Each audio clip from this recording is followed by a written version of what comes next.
이사야서 1장 10절에서 20절까지 말씀 보겠습니다. 이사야서 1장 10절에서 20절 말씀 제가 읽겠습니다. 너희 소돔에 관한들아 여호와의 말씀을 들을지어다. 너희 고모라의 백성아 우리 하나님의 법에 귀를 기울일지어다. 여호와께서 말씀하시되 너희의 무수한 재물이 내게 무엇이 유익하뇨? 나는 순양의 번제와 살찐 짐승의 기름에 배불렀고 나는 수송아지와 어린 양이나 순염소의 피를 기뻐하지 아니하노라. 너희가 내 앞에 보이러 오니 이것을 누가 너희에게 요구하였느냐? 내 마당만 밟을 뿐이라. 헛된 재물을 다시 가져오지 말라. 분향은 내가 가증히 여기는 바요 월삭과 안식일과 대회로 모이는 것도 그러하니 성회와 아울러 악을 행하는 것을 내가 견디지 못하겠노라. 내 마음이 너희 월삭과 정한 절기를 싫어하나니 그것이 내게 무거운 짐이라. 내가 지기에 곤비하였느니라. 너희가 손을 펼 때에 내가 내 눈을 너희에게서 가리고 너희가 많이 기도할지라도 내가 듣지 아니하리니 이는 너희의 손에 피가 가득함이라. 너희는 스스로 씻으며 스스로 깨끗하게 하여 내 복전에서 너희 악한 행실을 버리며 행악을 그치며 선행을 배우며 정의를 구하며 학대받는 자를 도와주며 고아를 위하여 신원하며 과부를 위하여 변호하라 하셨느니라. 여호와께서 말씀하시되 오라 우리가 서로 변론하자. 너희의 죄가 주홍 같을지라도 등과 같이 희어질 것이요 진홍같이 붉을지라도 양털같이 희게 되리라. 너희가 즐겨 순종하면 땅의 아름다운 소산을 먹을 것이요 너희가 거절하여 배반하면 칼에 삼켜지리라. 여호와 입의 말씀이니라. 아멘. 이사야 선지자는 우리 주 예수 그리스도께서 이 땅에 오시기 전 700년 전에 유다 왕국에서 활동했던 그런 선지자입니다. 이사야서는 성경에서 좀 특별한 위치를 가지고 있어요. 여러분 성경이 총 몇 권인지 아세요? 창세기부터 요한계시록까지 66권이죠. 이사야서가 몇 장으로 끝나는지 아세요? 네, 66장으로 끝나요. 근데 성경 이사야서를 두 부분으로 이렇게 나눌 수 있는데 학자들은 제1 이사야, 제2 이사야라고 말하고 있습니다. 제1 이사야라고 하는 부분이 1장부터 39장까지의 내용인데 이스라엘 백성들의 죄와 그 죄에 대한 하나님의 진노의 심판 그리고 회개에 대한 촉구를 담고 있는 내용입니다. 그리고 40장부터 66장까지 27장에 해당하는 이 부분은 이스라엘 백성들의 죄뿐만 아니라 우리의 죄를 극복하시기 위해서 이 세상에 오실 메시아 예수 그리스도를 예언하는 그런 내용들을 담고 있는 거예요. 여러분 구약이 몇 권이죠? 39권입니다. 이사야서 1장부터 39장까지가 이스라엘 백성들에 대한 죄를 고발하고 있는데 이게 구약하고 이렇게 또 똑같은 거예요. 그리고 신약은 27권, 이사야서 40장부터 66장까지가 27권입니다. 그래서 학자들은 이 이사야서를 성경을 대표하는 그런 성경의 중심에 있는 예언서다 이렇게 얘기하곤 해요. 그리고 또 실제로 이사야서가 성경의 중간에 있어요. 이렇게 한번 비교해 보세요. 성경의 가운데 정도에 있어요. 그래서 이사야 선지자는 그리스도가 오시기 전에 이스라엘 백성들의 상태에 대해서 그 구약이죠. 구약의 상태에 대해서 이야기를 하고 이제 우리의 죄를 담당하실 예수 그리스도를 신약의 시대를 가리키고 예표하는 예언서다라고 말하고 있습니다. 제가 이런 말씀을 굳이 드리는 이유는 우리가 이 이사야서, 특히 이사야서 1장부터 39장을 읽을 때 좀 조심해야 되는 것들이 있어요. 그게 뭐냐면 이 1장부터 39장의 내용은 아직 거듭나지 못한 사람들에 대한 이야기입니다. 아직 거듭나지 못한 이스라엘 백성들이 육신적으로는 아브라함의 후손들이었어요. 야곱의 후손들이었지만 이들이 아직 거듭나지 못했습니다. 새 생명을 얻지 못했어요. 믿음으로 하나님의 말씀에 응답하지 않았기 때문에 이들이 아직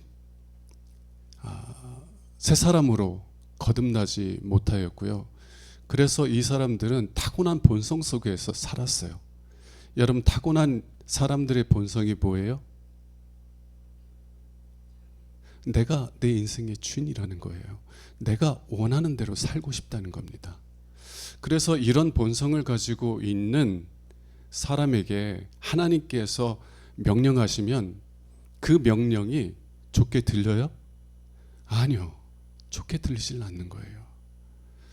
하나님께서 이스라엘 백성들, 구약의 이스라엘 백성들에게 생명의 길을 계속 말씀하셔도 이스라엘 백성들의 마음이 변화가 되지 않아서, 그들이 새 사람이 되지 않아서 하나님의 말씀이 뭔지는 알지만 그 말씀대로 살려고를 안 하는 거예요.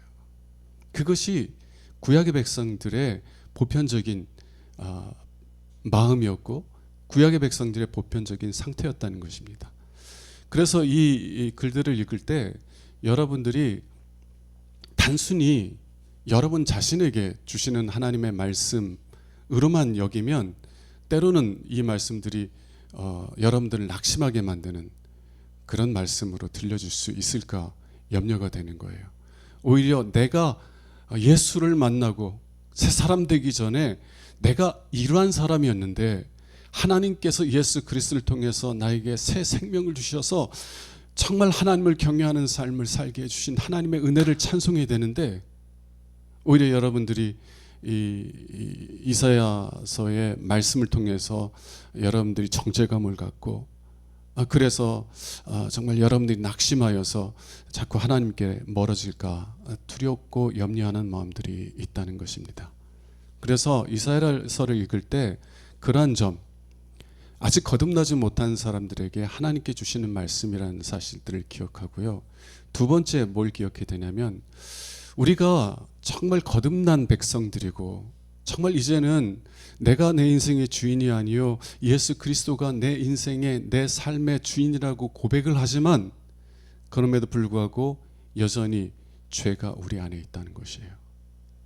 죄의 본성이 여전히 우리 안에 있어서 정말 하나님 뜻대로 살길 원하지만 때로 하나님 뜻에 순종하는 것이 아니라 하나님께 불순종하는 삶을 살아갈 때가 있다는 것입니다. 그래서 이 말씀을 들을 때 우리가 어떻게 하나님의 부르심을 따라서 살아갈 수 있는지를 기억해야 되는데요. 우리가 어떻게 하나님의 부르심을 따라서 살아갈 수 있어요? 이사야 선지자가 전반부에서는 누구를 말한다고요?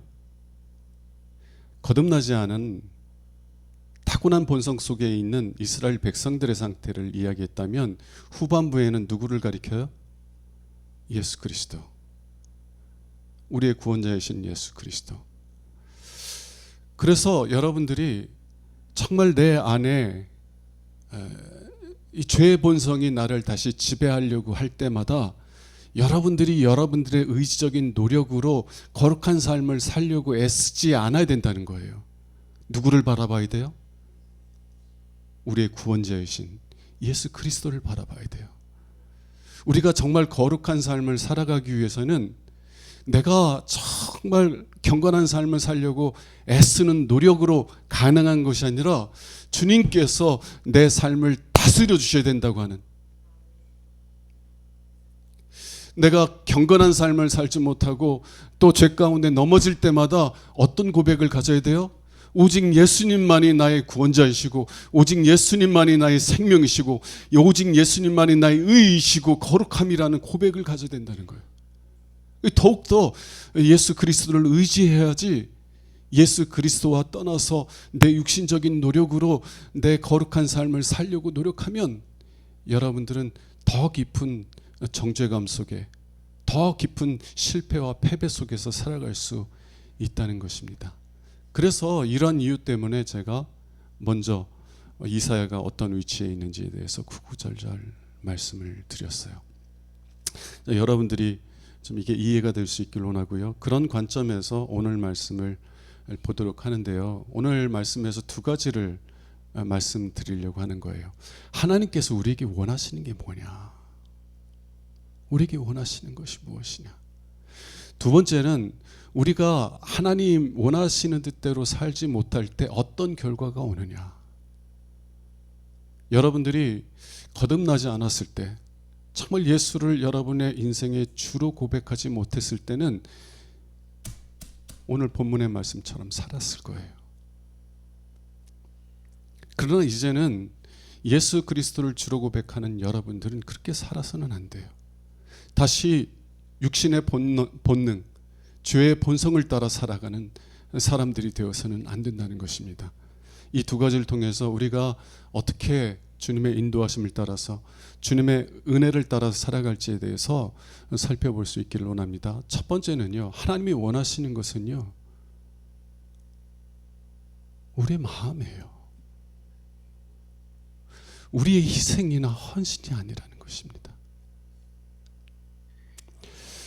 11절 한번 보겠습니다. 여호와께서 말씀하시되 너희의 무수한 재물이 내게 무엇이 유익하뇨? 나는 순양의 번제와 살찐 짐승의 기름에 배불렀고 나는 수송아지와 어린 양이나 순염소의 피를 기뻐하지 아니하노라. 이스라엘 백성들이요, 하나님을 사랑하지도 않으면서 하나님을 경외하지도 않으면서 하나님께 많은 제물들을 드렸어요. 순양으로 번제를 드리고 순염소로 어린 양으로 번제를 드렸어요. 3대 절기, 이스라엘 백성들이 3대 절기를 지켰는데 그 3대 절기 때에는 그 어린 양, 특히 6월절 때는요, 어린 양 피가 막 개천을 막 가득 채웠다고 그래요. 피를 담을 데가 없어가지고 그 수십만 마리의 어린 양을 잡아서 번제로 드리느라고 피가 강을 이루었다라고 그래요. 여러분, 하나님 뭐라고 하세요? 나는 그러한 번제를 기뻐하지 않는다는 거예요. 왜 하나님은 이렇게 말씀하시는 거예요? 하나님께서 어린 양을 번제로 드리라고 한 것은 너희들이 정말 나에게 그러한 재물, 물질을 드리는 것을 내가 기뻐하기 때문이다 라는 것이 아니라 그 어린 양의 번제를 통해서 하나님이 뭘 보여주시는 거예요? 나는 너희들에게 희생이나 헌신을 요구하는 자가 아니라 오히려 내가 너희들을 위하여서 희생하고 헌신하는 자라는 것을 보여주길 원하는 거예요. 하나님께서 어린 양의 번제, 어린 양의 희생 제사를 통해서 보여주는 게 뭐예요? 앞으로 하나님 아버지께서 독생자를 십자가의 저주에 내어주셔서 우리의 죄를 속할 희생 제사를 보여주는 것이 아니에요. 너희들이 그 예배를 통해서, 그 제사를 통해서 무엇을 보기 원한다고 말씀하시는 거예요? 내가 너희들을 위해서 행할 희생, 헌신을 믿고 받아들이는 것을 내가 기뻐한다는 거예요.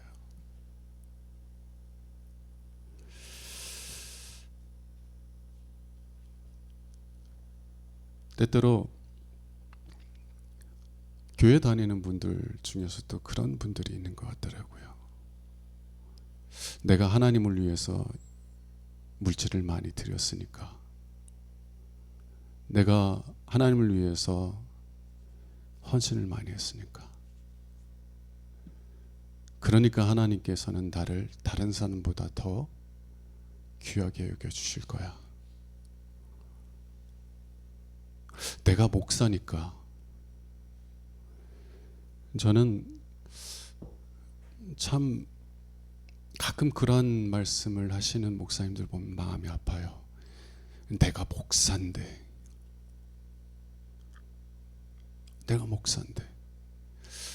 내가 목사인데 목사로서 대접을 안 한다고 그래서 막 화를 내는 분들이 가끔 있더라고요. 목사가 뭐 대단한가요? 목사든 장로든 권사든 예수 그리스도의 십자가의 죽음을 통해서 죄 용서받은 그런 죄인일 뿐이에요. 목사의 역할은 뭐냐면 나 같은 죄인을 위하여서 피 흘려주신 그 놀라우신 주님의 사랑을 전하라고 부름을 받은 사람이에요. 주님께서 당신의 생명을 십자가의 저주에 내어둘 정도로 여러분을 사랑하신다는 그 복음의 진리를 전하라고 부름을 받은 자예요. 그런데 내가 신학교에 들어가서 이렇게 내가 목회를 몇십 년 해서 이렇게 그래서 내가 정말 이렇게 하나님께 뭔가를 많이 드렸으니까 하나님이 나를 다른 사람보다 더 특별하게 생각하고 복을 주시면 나에게 복을 주시고 은혜를 주시면 나한테 주시겠지 생각하는 분들이 가끔 있으신 것 같더라고요. 우리 하나님 그런 분인가요? 우리가 하나님께 정말 많은 것을 드리면, 하나님을 위해서 많은 것들을 희생하고 헌신하면, 그러면 그것을 기뻐하시고 다른 사람보다 우리에게 더 복을 주시고 은혜를 주시는 분이세요? 아니에요. 우리 하나님은 우리에게 희생이나 헌신을 요구하신 분이 아니라 아버지께서 우리를 위해서 헌신하는 분이에요.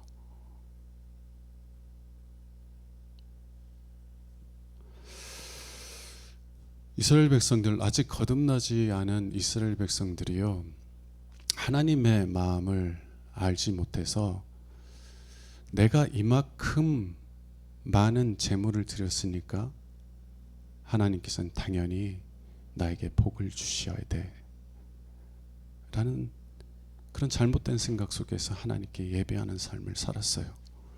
자, 그러한 생각을 가질 때 오는 잘못된 생각들, 뒤따라오는 생각들이 뭐냐면, 내가 어떻게 살든 상관없이 하나님께서 원하시는 것만 드리면 하나님께서는 나에게 복을 주실 거야 라는 생각이에요. 우리 하나님이 그러신 분인가요? 세상에는 그런 분들이 있어요. 뇌물을 좋아하시는 분들이 있더라고요. 돈을 사랑하고 뇌물을 좋아하는 분들이 있어요.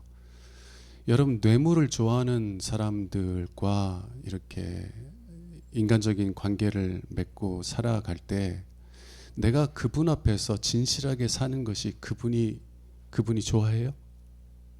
뇌물을 사랑하는 분, 돈을 사랑하는 분과 함께 뭐 어떤 관계에 있든지 연결돼 가지고 함께 이렇게 살아가게 되는데, 내가 그분 앞에서 정직하고 진실하고 성실하게 사는 것을 그 사람이 좋아하나요?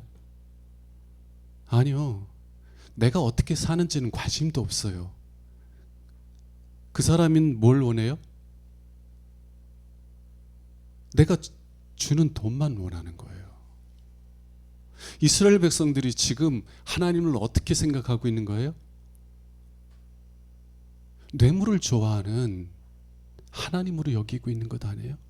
하나님은 내가 어떻게 살든지 상관없고, 내가 정말 하나님 앞에서 진실하게 사느냐, 내가 하나님 앞에서 정말 성실한 마음을 갖고 사느냐, 이런 거는 상관없이 내가 드리는 것만 좋아하셔. 내가 순양을 정말 드리면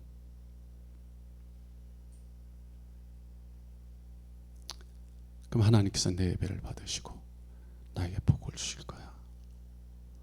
우리 하나님이 그런 분이에요? 그렇지 않다는 거예요. 우리 하나님은요, 여러분들의 마음을 원하십니다.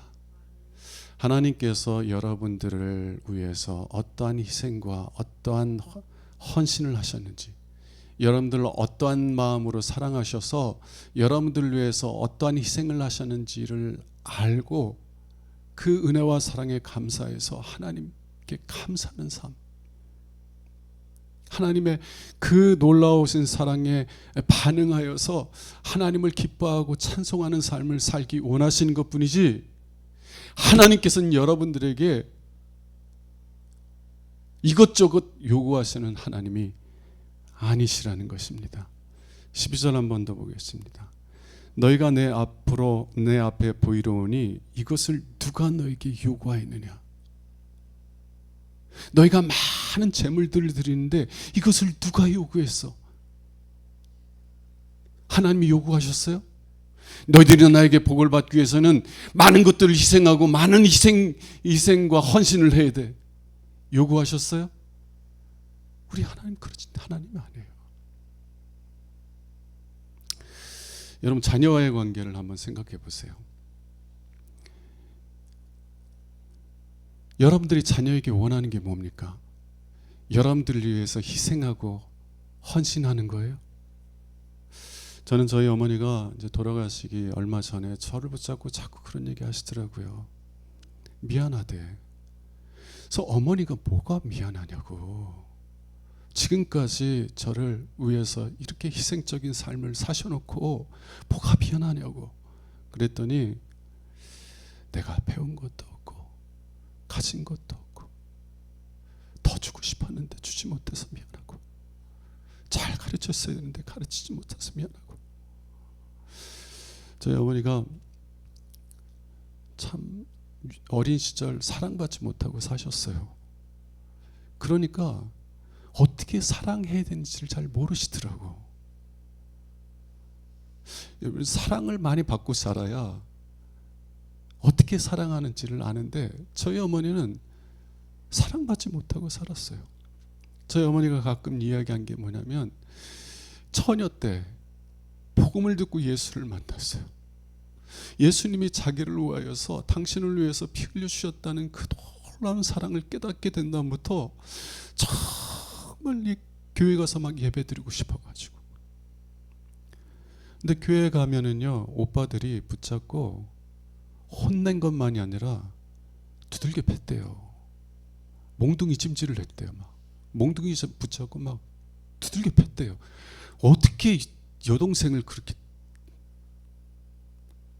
왜 그랬냐면 당시에는 유교 사관이 깊이 뿌리를 내려서 네가 아직 시집도 안 간 녀석이 교회 가면 남자들 만나고 다닐 텐데 그러면 우리 집안 먹칠하는 거다. 우리 집안이 어떤 집안인데 네가 그렇게 우리 집안에 먹칠을 해. 그리고는 두들겨 팼다고 하더라고요. 저희 어머니가 그렇게 자라서 그런지 사랑하는 법을 잘 모르셨어요. 그래서 미안하다는 거예요. 그리고 마지막에는 7년 넘게 투병 생활을 하셨어요. 미안하다는 거예요. 여러분 그 마음 아시죠? 여러분과 같이 얘기할 때 자녀를 사랑하는 마음이 막 느껴져요. 여러분들이 이제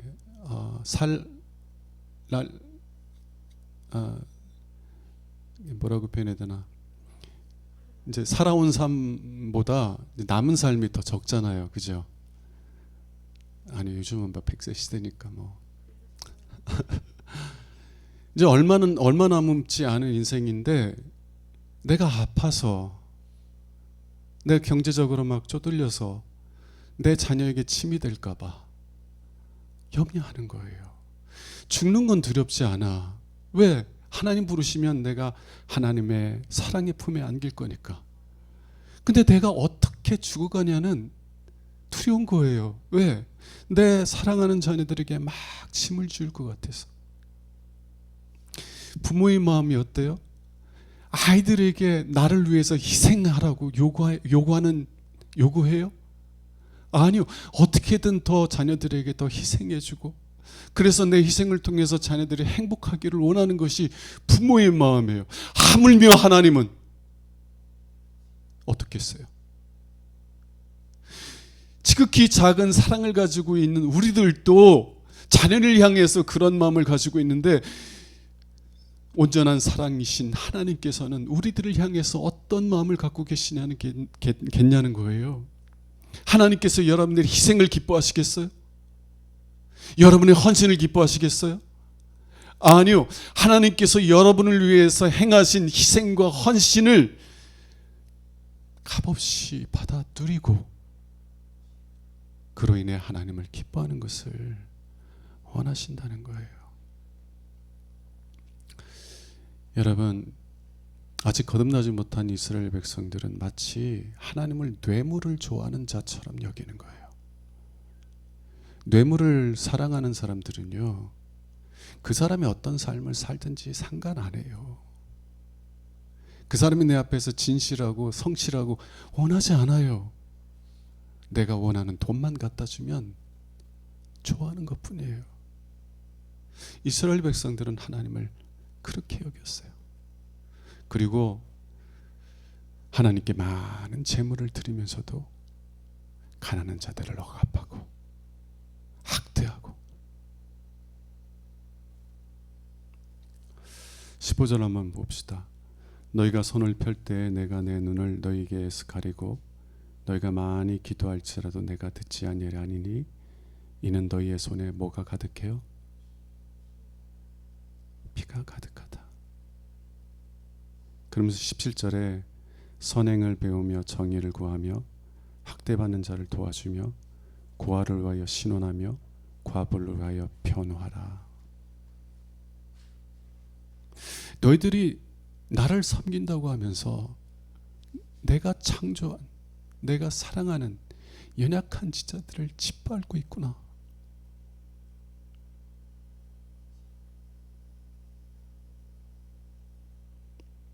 너희들의 손에 피가 가득하구나.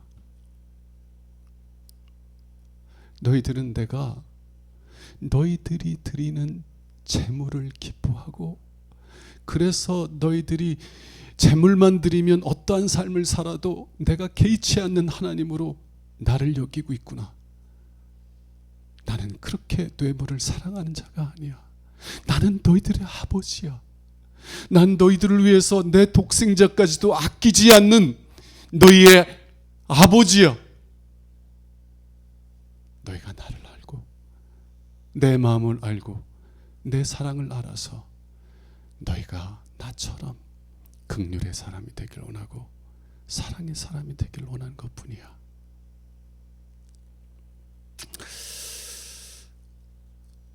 여러분은 어떠세요? 여러분은 거듭나지 않은 사람처럼 마치 하나님이 나에게 희생을 요구하는 하나님이라고 여기지 않을 것입니다. 그럼에도 불구하고요, 우리는 아직 여전히 죄의 본성을 가지고 있어서 여전히 과거에 이집트에 애굽에 있을 때의 그런 삶의 패턴을 따라서 살아갈 때가 있어요. 한번 예를 들어 봅시다. 여러분들이 교회에서 중요한 직책을 맡아서 봉사하고 목사만이 아니라 성도들에게 인정받을 때는 교회 생활이 즐거워요, 안 즐거워요? 근데 만일 여러분들이 교회에서 중요한 직책을 맡지 못하고 혹은 아파서 헌신을 못하고 혹은 하나님께 뭔가를 드리고 싶은데 형편이 너무 어려워서 하나님께 드리지 못하고, 여러분 이럴 때조차도 여러분을 사랑하시는 하나님을 인해 기뻐하고 즐거워할 수 있어요? 잘 안 되더라는 거예요. 그래도 내가 건강하고 그래도 내가 물질적인 여유가 있고 그리고 그래서 내가 교회에 많이 헌신하고 사람들에게도 인정받고 존중받을 때는 그래도 내가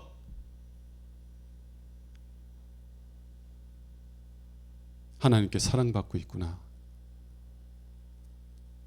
라고 생각하지만, 나이가 들고 건강도 안 좋고 물질적인 여력도 안 돼서 내가 교회를 위해서 뭔가 하나도 제대로 하는 거 없다고 느낄 때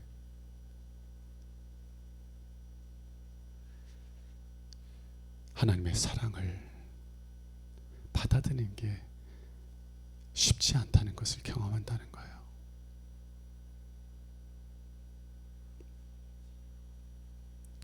우리 하나님 그런 하나님이에요? 여러분들이 아파서 교회 나오지 못하면 여러분 싫어하시는 분이에요? 여러분이 경제적으로 힘드는데 헌금 드리지 못해서 마음 아파하는데 헌금 제대로 드리지 않는다고 싫어하시는 분이에요? 여러분, 오히려요, 여러분 자녀들이 경제적으로 힘들어. 그런데도 여러분의 칠순, 팔순 생길 때 정말 봉투를 해가지고 부모님께 드리면 여러분 그거 받으면서 받을 수 있어요? 그걸 어떻게 받아? 어떻게 받냐고요? 자기를 위해서는 옷도 지금 못 입을 형편인데 그 어려운 중에 부모님께 정말 그 생신이라고 선물 사들이 그걸 어떻게 받냐고, 부모의 마음에.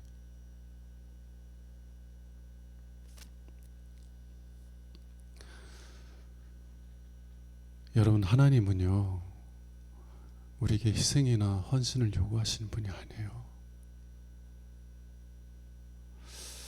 오히려 우리를 위해서 희생하고 헌신하기를 기뻐하시는 분입니다.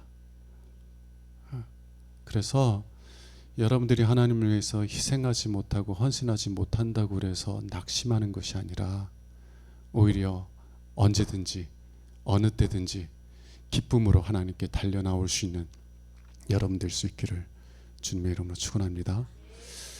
두 번째는요, 하나님에 대한 이런 바른 관계 속에서 살지 못하면 기도가 막힌다는 거예요. 기도가 막혀요. 15절 한번 다시 봅시다. 너희가 손을 펼 때에 내가 내 눈을 너희에게 가리고 너희가 많이 기도할지라도 내가 듣지 아니하리니 이는 너희의 손에 피가 가득함이라. 이스라엘 백성들은요 손을 들고 기도하는 거예요. 일어서서 손을 들고 막 기도해요. 그리고 이방인들과는 달리 많은 시간을 기도에 할애했어요. 누구처럼 2시간, 3시간 기도해요. 근데 하나님 뭐라고 하세요? 내가 내 눈을 너희에게서 가리겠다는 거예요. 나 보지 않겠다. 너희가 얼마나 많은 기도를 할지라도, 너희들이 정말 40일 금식 기도를 할지라도 나는 안 봐. 나는 내 눈을 너희에게서 가릴 거야. 너희가 아무리 많은 시간을 기도할지라도 내가 내 귀를 막고 듣지 않을 거야. 왜냐하면 너의 손에 피가 가득하기 때문이라는 것이요. 여러분, 하나님과의 관계를 거래 관계로 만들면 기도가 막혀요. 기도가 안 돼요.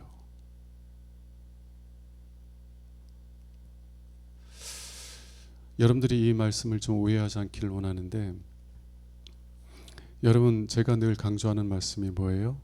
누구든지 목마르거든 내게로 와서 마시라. 주님은 누구든지 오라 하셨어요. 저와 같은 죄인도 오라 하셨어요. 그래서 저는 여러분들이 저를 좀 좋게 봐주셔서 우리 목사님 참 좋으신 분이다 이렇게 생각할 수 있을지라도, 저는 주님 앞에 설 때 정말 탕자 같은 거예요. 제가 어떻게 이렇게 큰 은혜를 받고 또 이렇게밖에 못 사나?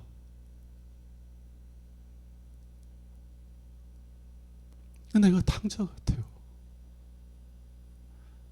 내가 하나님의 놀라운 사랑을 깨닫지 못했다면 그래도 내가 이해할 수 있을 텐데, 하나님의 놀라운 사랑을 깨닫고 그 사랑을 전한다고 하면서도 내가 왜 이것밖에 못 사나?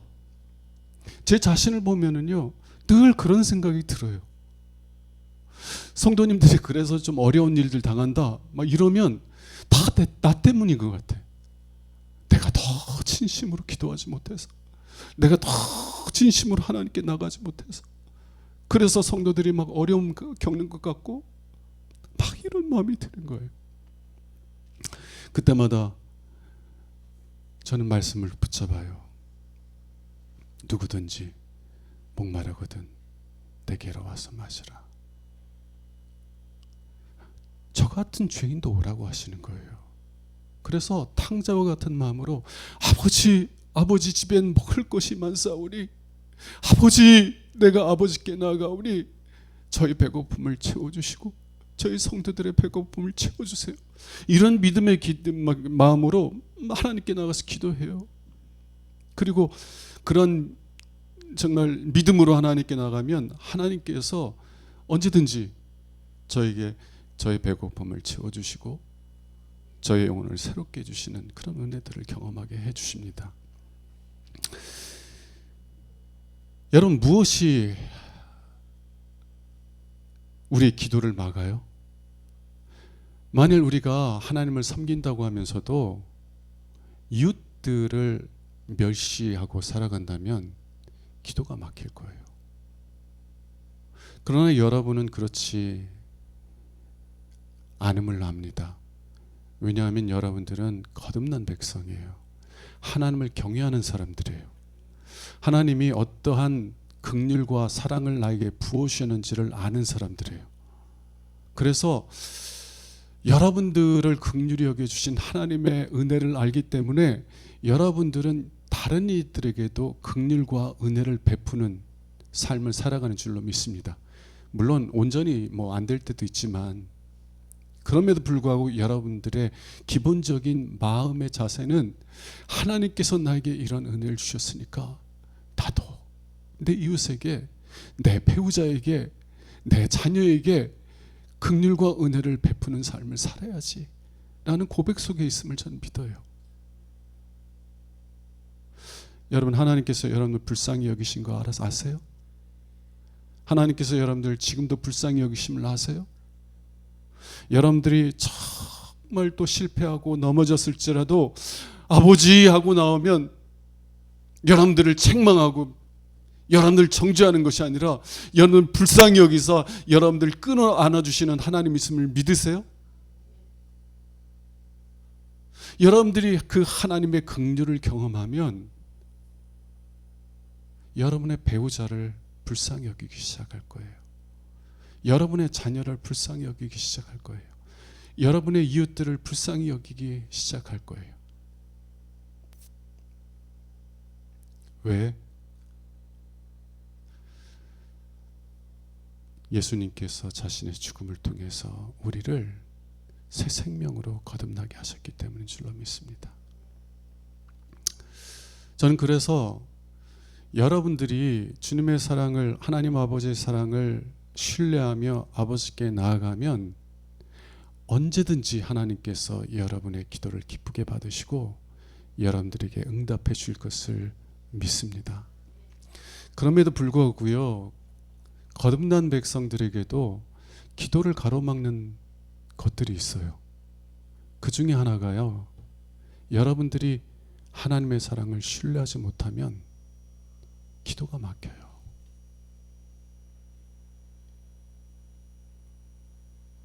여러분들이 하나님의 긍휼과 자비하심과 사랑을 신뢰하지 못하면 기도가 안 된다는 거예요.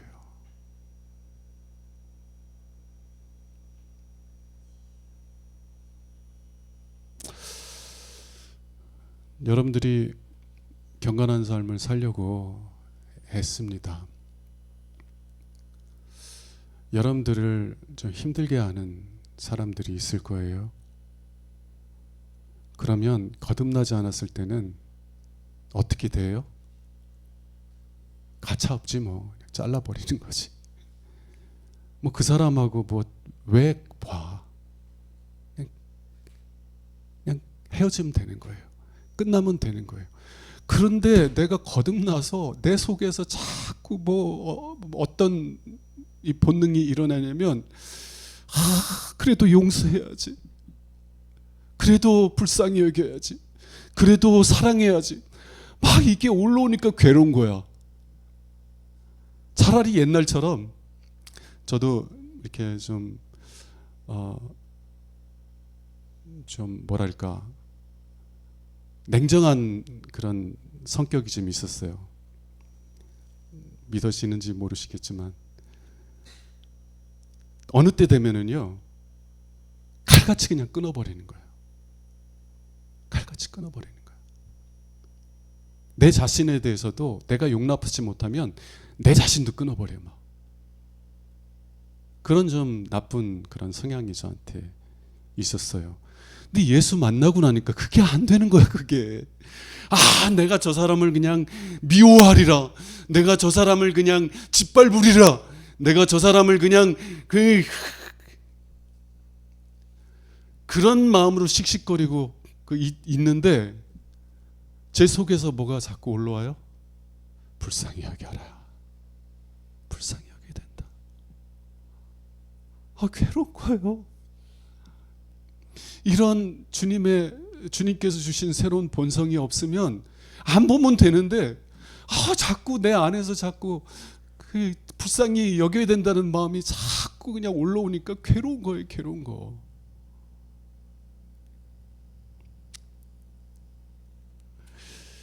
그냥 헤어지면 되는데 헤어지지도 못하고. 여러분 그러한 괴로움 속에 있을 때 어떤 마음을 가져요?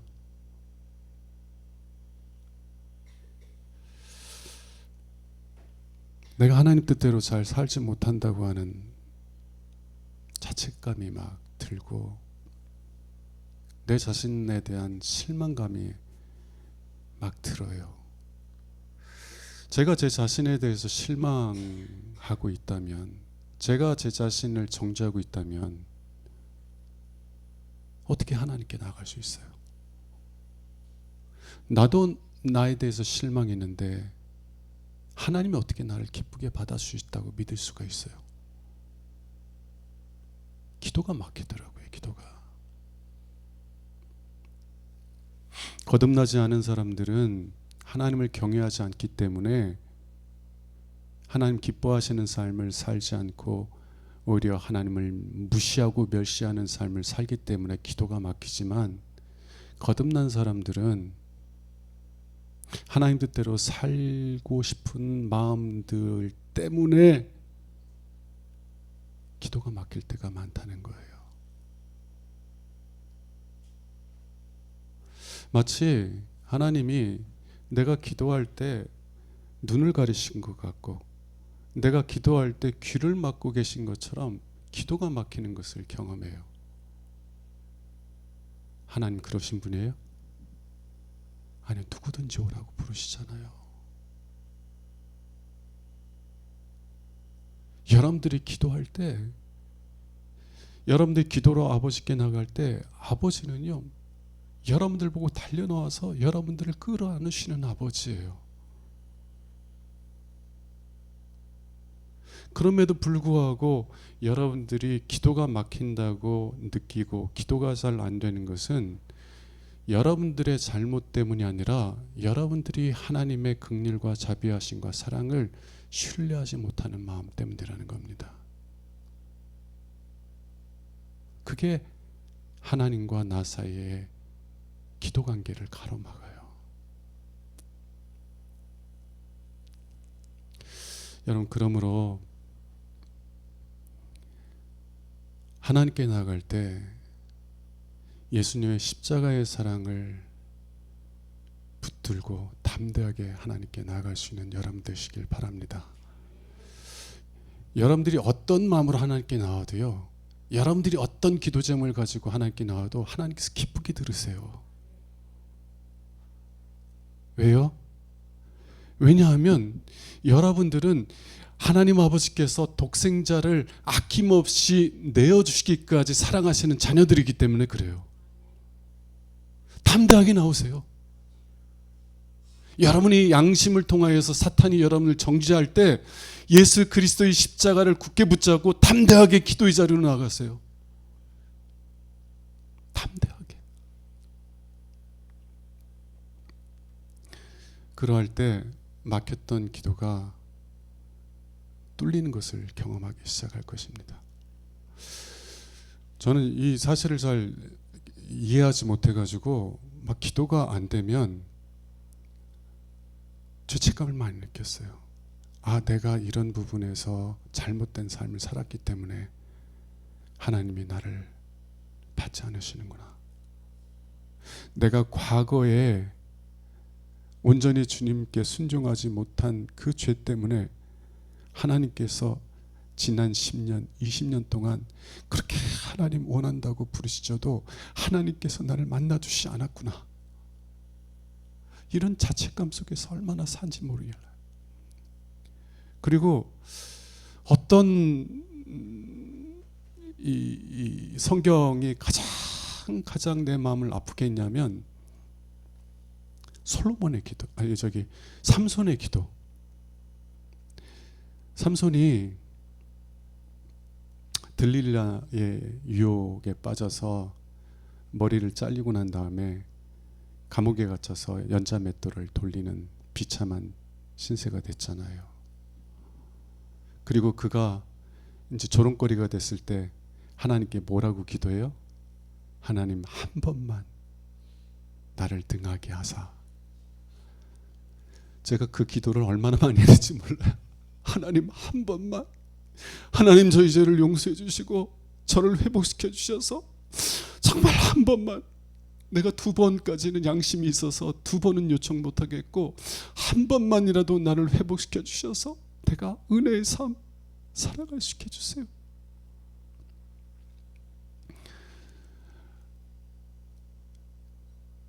근데 회복이 안 돼요.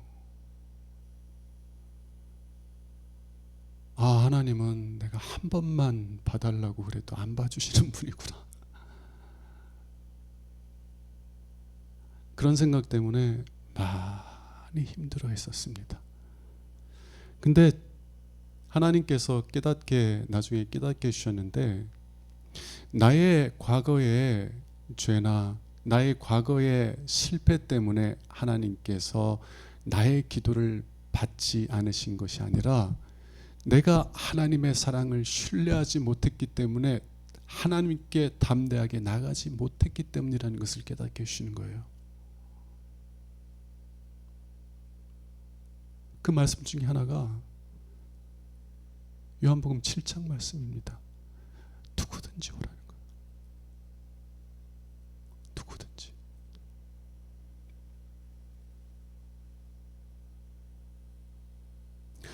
주님은 내가 어떠한 상태에 있든지 어떠한 처지에 있든지 주님의 약속의 말씀을 신뢰하며 나아가면 내 기도를 기쁘게 받아주시는 분이라는 것을 깨닫게 해주시는 거예요. 그때부터는요, 제 자신의 어리석음, 제 연약함을 바라보지 않고 십자가의 사랑을 바라보며 믿음으로 하나님께 나아가요. 그리고 사탄이 제 마음의 양심을 통해서 막 저를 정죄하면 십자가의 사랑을 고백하며 싸워요. 아니야, 나를 위해서 당신의 생명을 십자가의 저주에 내어준 주님께서 누구든지 오라 하셨어. 누구든지. 그러한 믿음을 가지고 싸우고 하나님의 은혜의 보좌 앞으로 담대히 나갑니다. 그러면은요, 하나님께서 내 기도를 듣고 계시다는 것을 저로 하여금 알게 해주세요. 은혜를 다시 경험하게 해주세요. 기도할 때마다. 오늘은 좀 말이 좀 길어졌는데 정리를 해봅시다. 첫 번째, 우리 하나님은 어떤 하나님이라고요? 우리에게 희생을 요구하시는 분이 아니라 오히려 우리를 위해서 희생하시는 하나님이라는 거예요. 그리고 그러한 고백 속에서 하나님의 희생을 기쁨으로 받아들이고 누리고, 그래서 하나님께 감사하는 삶을 살아가기를 하나님께서 원하신다는 것을 기억하시기 바랍니다. 두 번째, 우리의 기도가 가로막힐 때, 하나님과 우리 사이의 기도를 가로막는 것은 우리의 죄 때문이 아니에요. 여러분의 죄는 이미 예수 그리스도 안에서 다 용서함을 받은 줄로 믿습니다. 하나님과 우리 사이의 관계, 기도의 관계를 가로막는 것은 하나님께서는 여러분의 기도를 언제나 기쁘게 들으시길 원하시지만 우리가 그 사랑을 신뢰하지 못하면 기도가 막혀요. 여러분, 언제나 담대한 마음을 가지고 주님께 나와서 부르시는 여러분 되시길 바랍니다. 마음으로 느껴지는 게 없어도 나를 위해 십자가에서 피 흘려주신 주님께서 내 기도를 들으셨음을 고백하고 찬송하면서 기도의 자리에서 일어나세요. 주님께서 들으셨어요, 여러분. 주님께서 듣고 계셔요. 여러분들의 기도를 기뻐하시면서 여러분들의 기도를 듣고 계시다고. 믿으십니까? 이러한 믿음 속에서 담대하게 기도하세요. 여러분들이 하나님께 드리는 그 모든 기도가 하나도 땅에 떨어지지 않을 거라고요. 다 듣고 계시고요. 여러분의 그 마음을 기뻐하시고요. 하나님께서 뜻하신 때에 여러분들의 기도한 제목들이, 비록 여러분들이 기도한 것을 다 잊어버렸을지라도 하나님께서는 기억하시고 그 기도를 다 응답해 줄 거예요. 이런 마음으로 담대하게 기도할 수 있는 여러분 되시기를 주님의 이름으로 축원합니다. 찬송합시다. 250장.